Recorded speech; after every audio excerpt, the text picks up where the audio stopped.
Coming together, autumn in Lafayette, a cold rain falls, a poser, racing in bad weather, being noticed. The woods are quiet, dark, and sloppy. Slade's an airplane. Protest, victory is ours. Fall in its bleak, wet, gray guise swooped down on us suddenly the first Saturday in October. When we got off the bus after a 2-hour ride through steady rain, the low clouds promising a full day's worth of the wet stuff, it wasn't 50 degrees. Lafayette, Indiana has always seemed to me the kind of town where rain and cold and darkness were the rule. Like London, except without the history and culture and meat pies. It wasn't logical, but we never ran a race in Lafayette that wasn't cold and wet and dark. On that particular Saturday, less than a week after my lie about Coach and the resulting chill in my house, the environment up there felt like a reflection of the inside of my head. While my own character seemed to be deteriorating with every choice I made, our team was trending in the opposite direction. After the Ridgeline humiliation, we had responded, after our initial bickering, by working harder. We became realistic about where we stood and how far we needed to go. 2 Saturdays in a row, we ran in invitationals at which some of our competition was state meet podium quality and had picked up an overall team third at one. At the other, my brother and Keene finished in the top 10, and I was third for our team after a Slade meltdown in the last mile. We were getting better. We 3 varsity freshmen had, by that time, all cracked the 17-minute barrier for 5 kilometers. According to Coach, 17s were okay for freshmen and JV runners, 16s were decent for varsity runners, 15 made you a contender at state, and 14s made you a legend. As we came into Lafayette, our bus rolled past vast automobile manufacturing plants, over gravel-strewn train tracks, and past strip malls full of stores I'd never heard of before.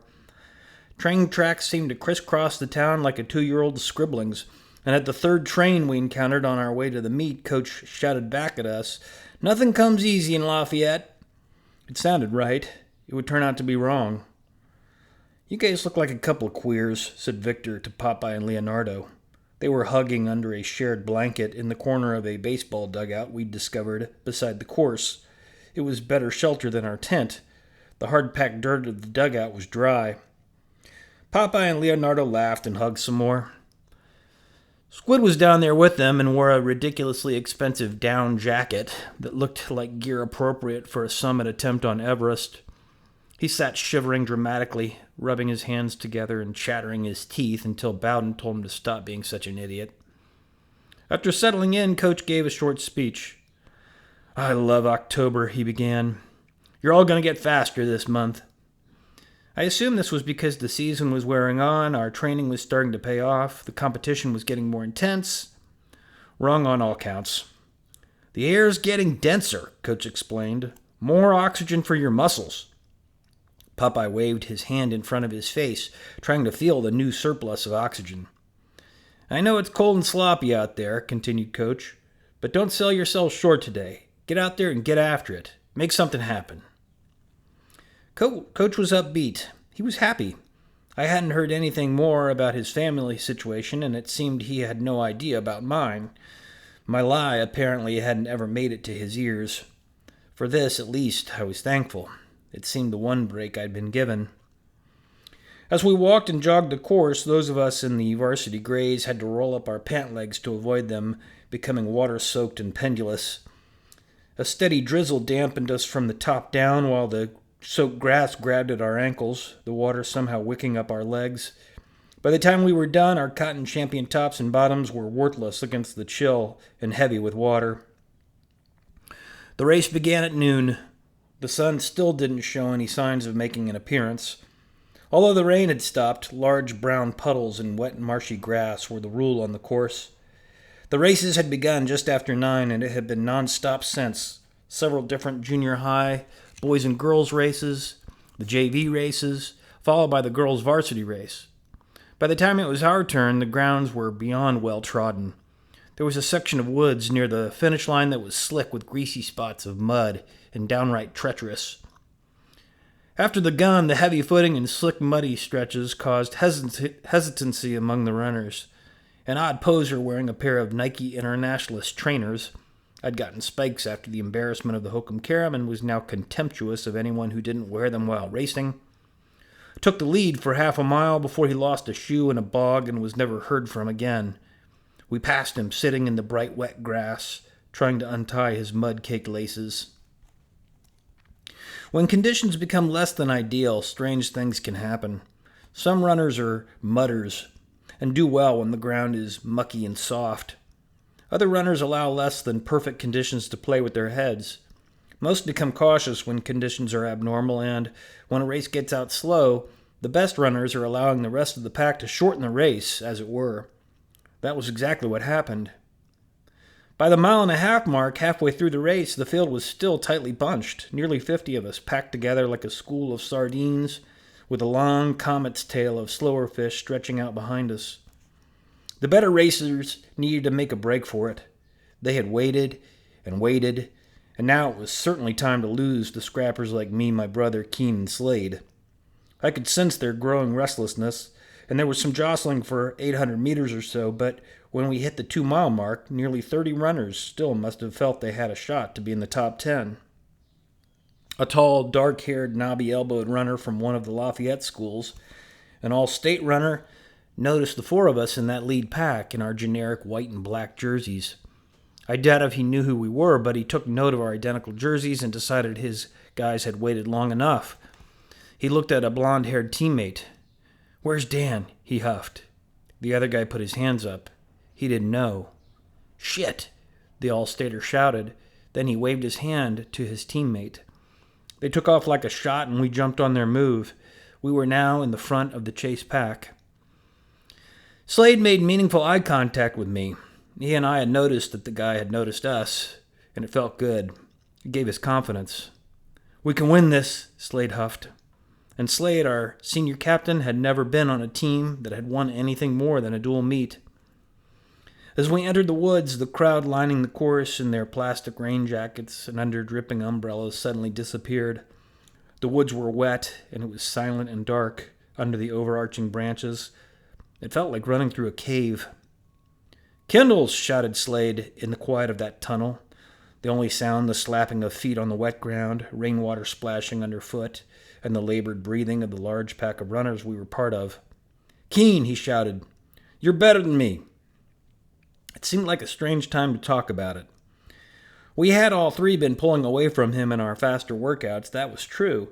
I couldn't figure out what he was trying to say, though. Was this some kind of come-to-Jesus confession? "Go on," he yelled. "Leave me." I wondered for a second if I ought to say we wouldn't go on without him. The whole cliched scenario of one guy telling another in some blazing desert or on some gusty, snow-covered mountainside to just leave me. "I only slow you down. Save yourself. I'm a goner," passed through my mind. I was about to hold up my end of the scene and dramatically insist that we would never leave him when he said what he meant all along. "God damn it! Go! Now!" It seemed he wasn't interested in acting out some age-old martyr's ritual after all, so we went. After those murky woods, the finish line was 200 meters away. We still had nearly a quarter mile until we exited the woods, but Coach had told us during warm-ups not to wait until we got out onto open ground to make a final move. He said that's what everyone would be doing, and that we had to beat him to the punch. At first I thought maybe Slade was just echoing Coach, but when I heard the first angry shouts from behind us, I knew something else was up. As we charged through those dark woods along that trail and left Slade in the pack behind, I turned my head to see what the source of the commotion was. What I saw made me believe at first that Slade truly had lost it. He'd clearly become delusional, because he was pretending to be an airplane. Like a joyous 5-year-old, he ran from one side of the course to the other, his arms extended like wings. But he wasn't being an airplane, or a joyous 5-year-old. He was being a wall. "Don't look back!" he yelled. "Go!" Of course, it was totally illegal. It was completely cheating. It was awful sportsmanship. I must say, it was awesome. "Slade's holding him back," I huffed. The words gave us bluebirds a jolt of energy, and we found another gear, all 3 of us, and pulled away from the rest of the field, who were now stuck behind Slade. By the time we exited the woods, only one guy had gotten past Slade, and not without taking a spike in the shin.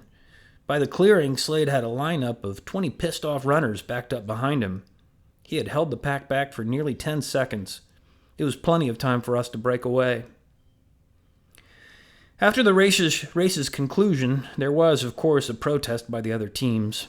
The coaches stood in a circle around the starter in his red jacket, a plastic bag over his official hat, apparently to keep it dry. It was pouring again, and rainwater ran off the plastic bag in streams. One coach threw his clipboard down in the mud. He was so mad. They all stood with their hands on their hips. In response, Coach just shook his head and said he hadn't seen anything. Had anyone else seen Slade holding back all those runners? He asked. But there had been no spectators or coaches back in that murky copse of trees. There had been no witnesses. When the official came over to our camp in the dugout and questioned Slade, he said those guys were all just mad at having been beaten by 3 freshmen. He was tired. He might have been weaving, he acknowledged. But even if he had been, it hadn't been on purpose. Keene, my brother, and I took 5th, 6th, and 7th in that meet. Slade was wasted after his performance in the woods, but held on and finished in the 20s. Chambers was right behind him, and we won. Unfairly, yes, but it was the first time in anyone's memory that our team had won anything big enough to be proud of. The seniors were ecstatic. We Bluebirds were giddy at the fact that we'd played such a vital role in their first invitational win. At the awards, several teams booed when Slade went up to accept our trophy. He brazenly gave them the finger and was reprimanded by the official who, it was clear, didn't like him or believe his lame excuse about being tired. He didn't shake Slade's hand when he handed over the hardware, even when Slade stuck his out to him. Victor hooted when he saw this. I wore the number 2 sweatshirt that day, having outkicked my brother, beating him for the first time. Keene wore number 1. I had 1 more month to wear that number 1 sweatshirt. I was determined I'd pull it over my head at least once. On the bus ride back home, we all sat in back and laughed and cheered in spite of how cold and wet we were. We thought it had been a great day, until Coach came back and sat with us.